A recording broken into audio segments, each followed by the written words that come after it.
Hola, ¿qué tal amigos? Buenas tardes, ¿cómo están? Bueno, vamos a grabar, vamos a avanzar en el tema de educación en Singapur y China, pero desde un enfoque sociológico, ¿no? Eh, bueno, habíamos señalado de que la educación es un proceso de socialización y al mismo tiempo también el fin de la educación desde la perspectiva sociológica tiene que ver con construir, formar un tipo de ser social. Ese va a ser un elemento sustancial para poder comprender todo lo que vamos a tratar de, en esta exposición, averiguar qué tipo de ser social están formando estos sistemas educativos en el caso de China y también en el caso de Singapur. Vamos a iniciar con Singapur.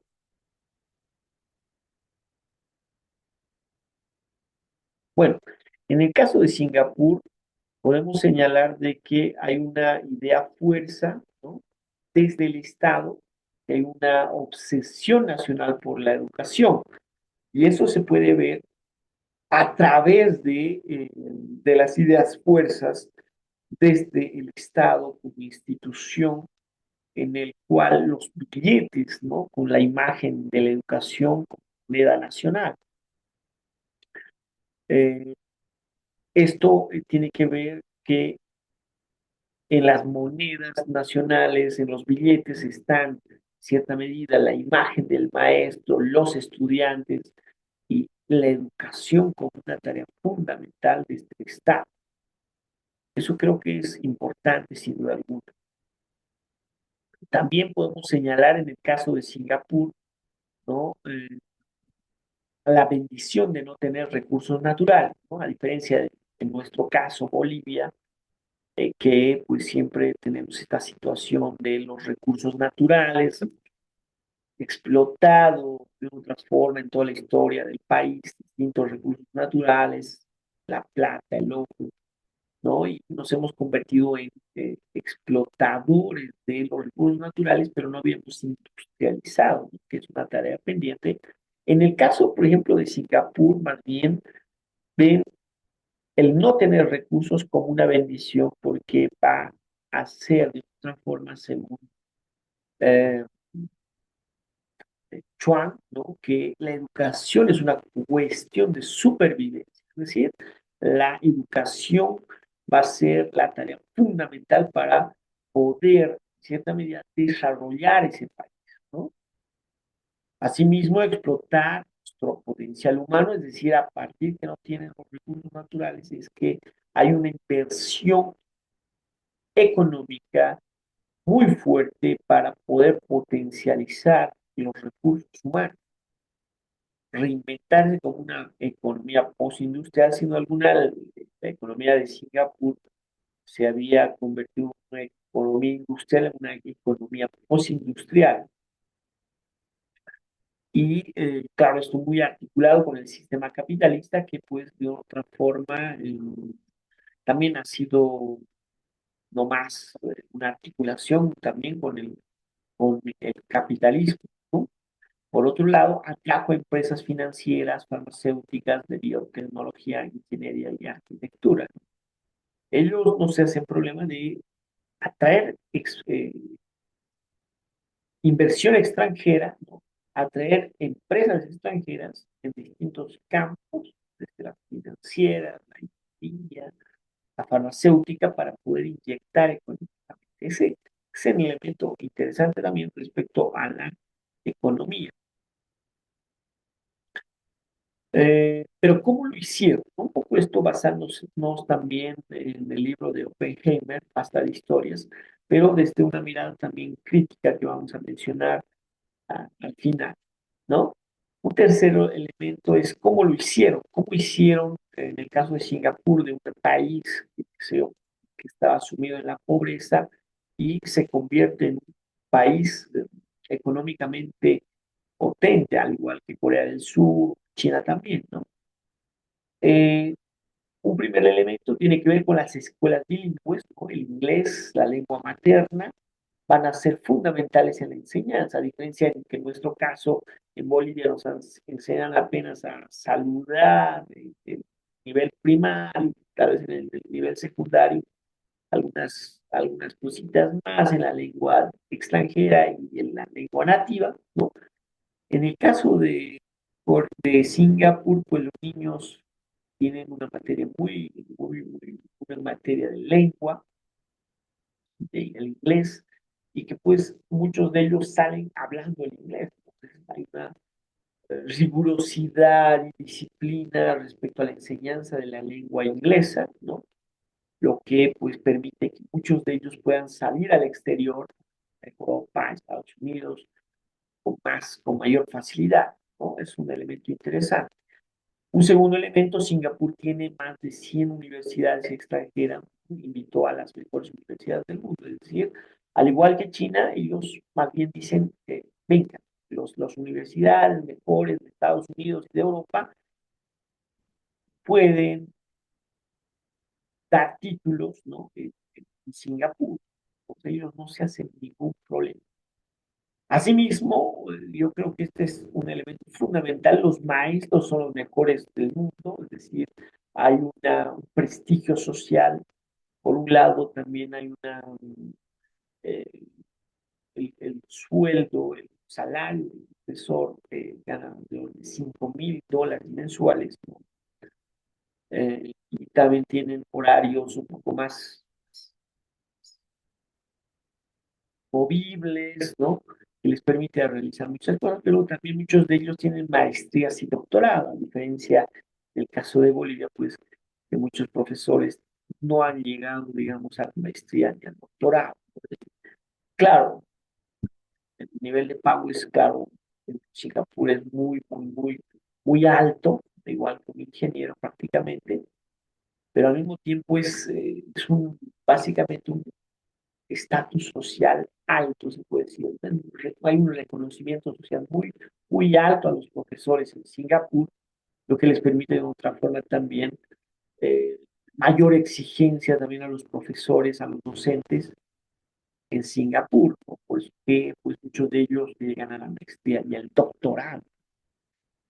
Esto también acompañado con centros de tutoría, se dice que 60 escuelas privadas abiertas hasta la medianoche, ¿no? Se puede ver de que muchos jóvenes pasan 12, 14 horas al día, tanto en la educación del Estado, pero también en una educación, una institución privada, donde los jóvenes prácticamente están exigiéndose con mayor rigurosidad académica ser pues, uno de los más destacados, ¿no?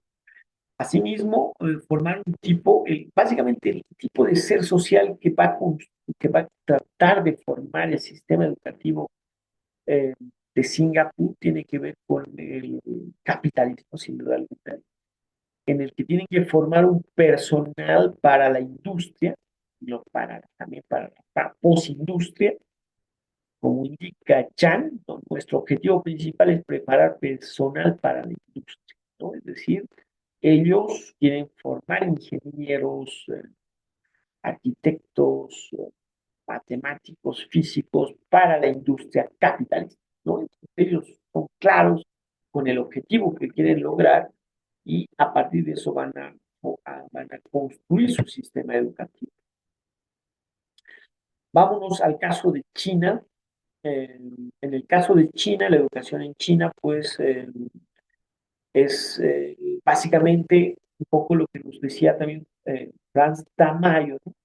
Lo que debemos hacer no es copiar estos sistemas educativos extranjeros, europeos, sino más bien tener claro qué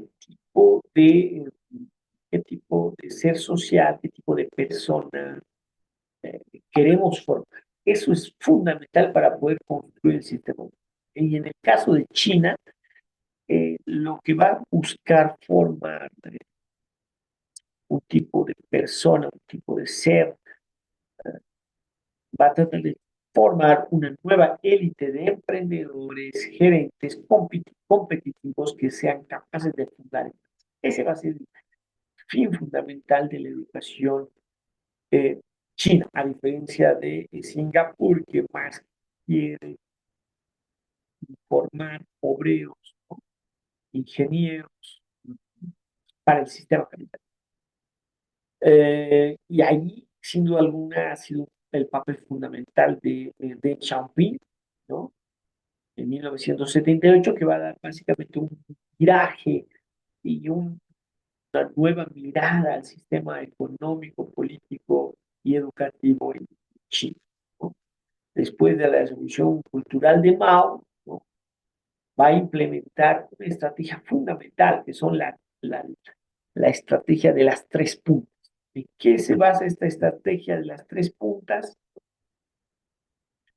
Bueno, de manera muy resumida, podemos decir, la primera estrategia tiene que ver con estimular las inversiones extranjeras para traer tecnología internacional y capital humano al país, ¿no? Eso es fundamental para Deng Xiaoping, tratar de buscar que inviertan las empresas extranjeras, ¿no?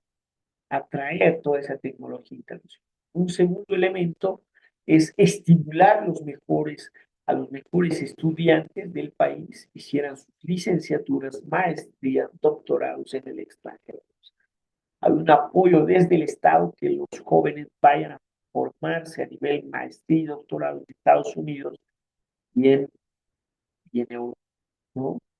Y finalmente, invitar a universidades extranjeras a establecerse en China.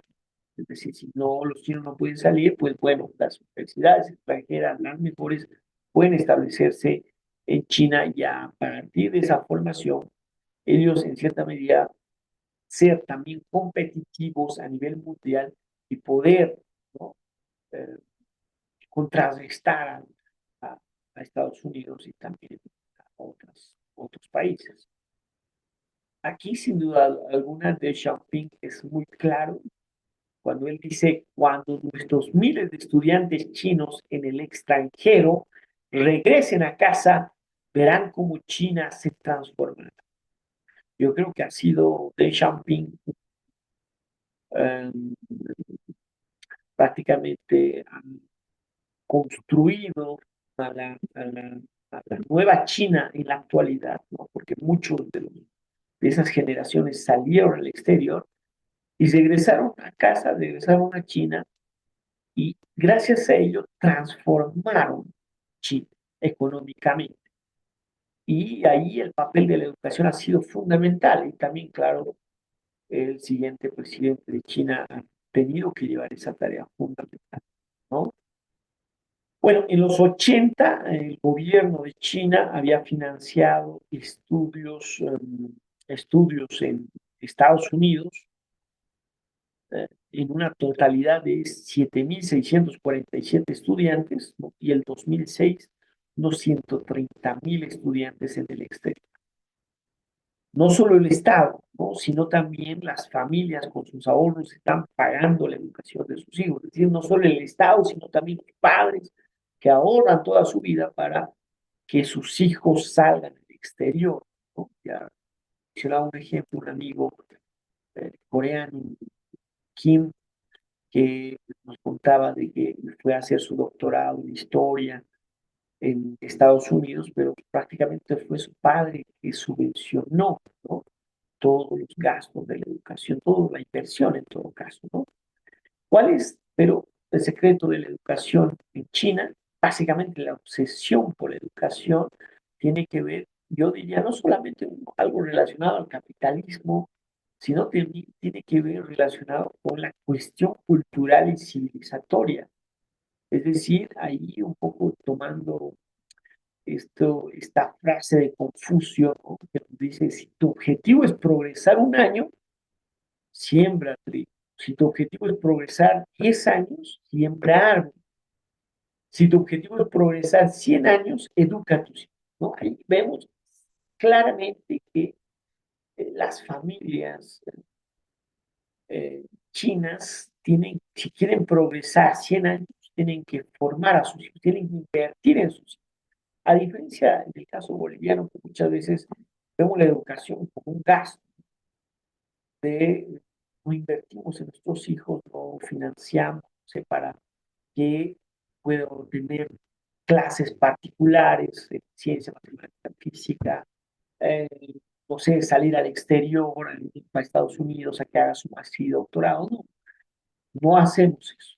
A diferencia de nosotros, pues los chinos tienen una cuestión, una filosofía de progresar en 100 años, que es la formación, la inversión en la educación de los hijos. Y es por esa razón que padres, abuelos, van a tener la tarea de apoyar a los hijos. Claro, también hay consecuencias, como en el caso de Corea del Sur, donde hay una tasa alta de suicidio, que es, claro, ¿no? Lo negativo, pero siempre equilibrando, creo que podría ayudar muchísimo en el caso nuestro.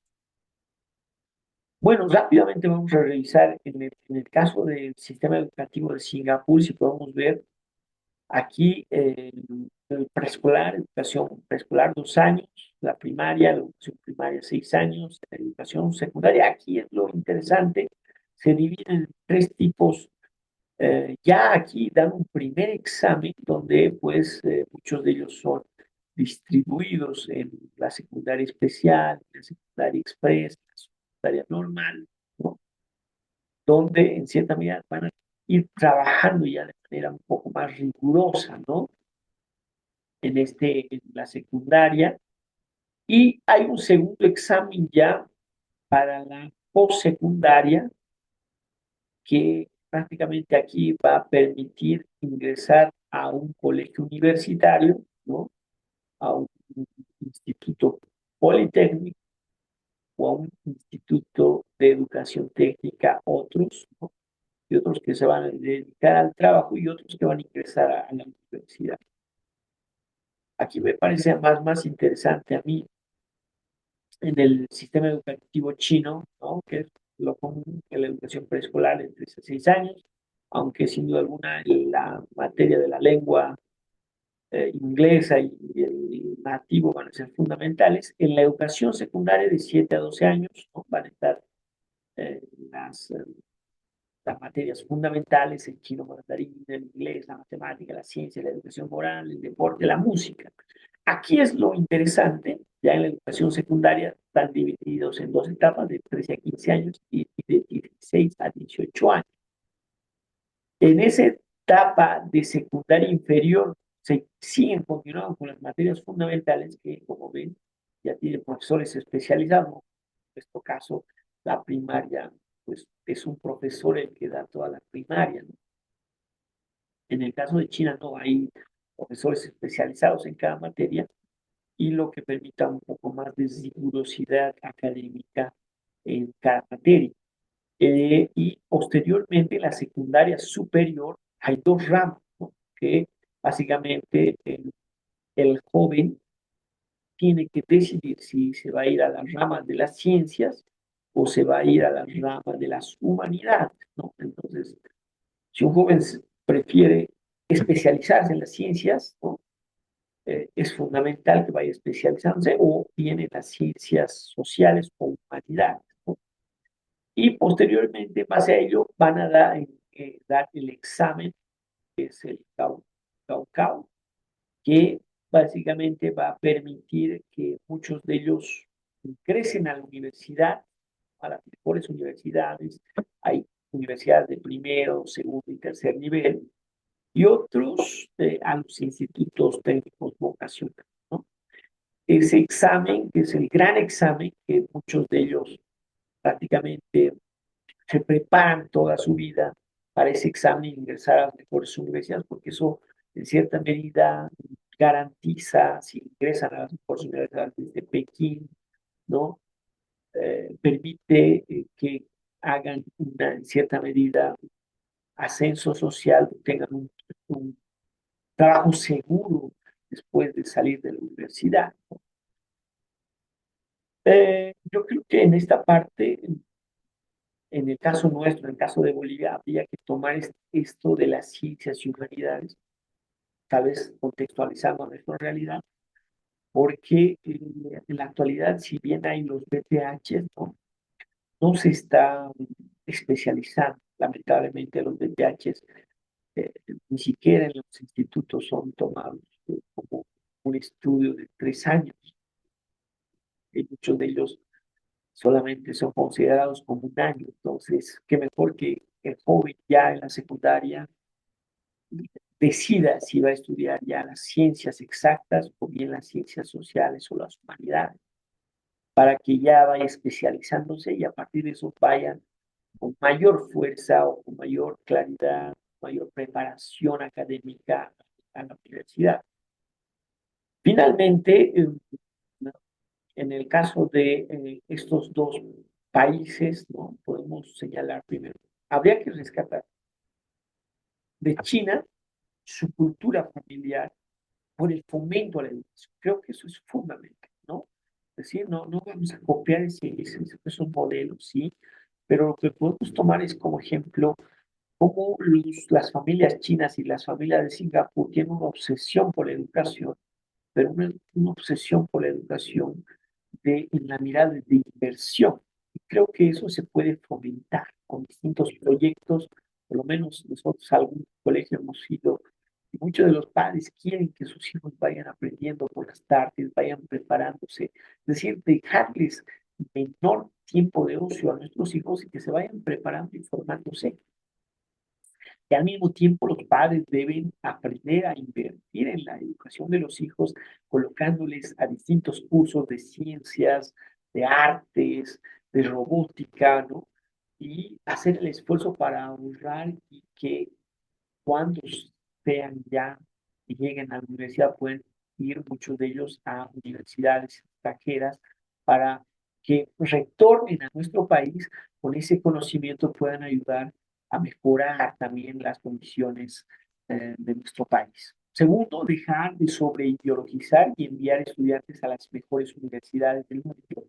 Asimismo, aperturar universidades extranjeras a las mejores. Es decir, tenemos que, si el país de China comunista toma esa estrategia, pues es una estrategia, es decir, ya Xiaoping nos dice, ¿no? ¿Sí? Que vayan a nuestros estudiantes al extranjero para que retornen con ese conocimiento y transformaremos el país. Y eso tiene que ser la meta. Nosotros no tenemos que tener una sobreideologización de decir no a Estados Unidos, no a Europa, no más bien que nuestros hijos e hijas vayan al extranjero, adopten esos conocimientos, ¿no? Eh, y lleguen a nuestro país para transformar en nuestro país. Y finalmente, formar empresarios con la más alta calidad educativa de la enseñanza extranjera y nacional. Es decir, yo diría en cierta medida que la ley 070 en una primera etapa, Félix Pazzi trató en cierta medida, ¿no? Como ministro de Educación, formar emprendedores, empresarios, pero que posteriormente con la asunción de Aguilar, ¿no? Pues que se convirtió la ley 070, el modelo educativo 070, en una mirada muy folclorista, pachamamista e idealista, ¿no? De las relaciones sociales en el mundo andino. Y eso nos permitió muchas veces mejorar la calidad educativa de la ley 070. Entonces, creo que nosotros revisamos el sistema educativo chino-asiático de Singapur también, no para copiar, sino más bien para ver cómo estos países han logrado mejorar en el tema educativo, ¿no? Y qué cosas nos podría servir y qué cosas no nos podría servir, ¿no? Eh, esto de fomentar la educación es fundamental para nosotros, para que haya más disciplina, rigurosidad académica en el sistema educativo regular, en la universidad, en las maestrías y en los doctorados, ¿no? Pero al mismo tiempo hay que tener cuidado de no llegar a esa tasa alta de suicidio, como en el caso de Corea del Sur, que pues básicamente los jóvenes son presionados por la sociedad y sus familias y lo que permite es un suicidio como consecuencia, como un hecho social. Entonces, bueno, espero que les haya gustado. Un saludo y puedan compartir el video con otras personas. Saludos, chao, chao, sin cama.